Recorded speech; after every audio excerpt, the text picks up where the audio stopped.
Omar ibn Khattab radiallahu anhu said.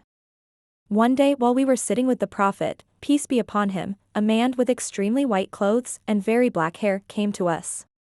There were no signs of travel on him, and none of us knew him. He sat down in front of the Prophet, peace be upon him, and rested his knees against the Prophet's knees and placed his hands on his thighs. He said, O Muhammad, tell me about Islam.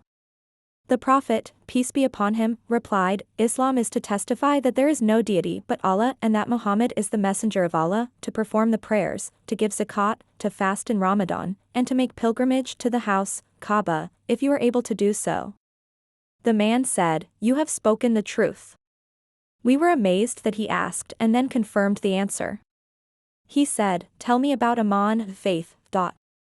The Prophet, peace be upon him, replied, It is to believe in Allah, His angels, His books, His messengers, and the last day, and to believe in divine decree, both the good and the bad. The man said, You have spoken the truth.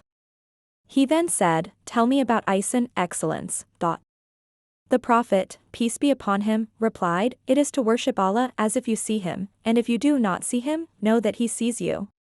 The man said, Tell me about the hour, the day of judgment. The Prophet, peace be upon him, replied, The one who is asked about it does not know more than the one who is asking. The man then asked, Tell me about its signs.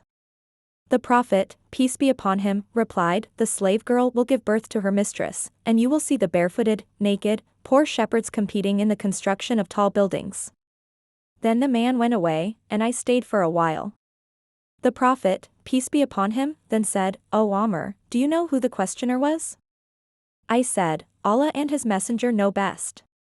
He said, It was Jibril. He came to teach you your religion.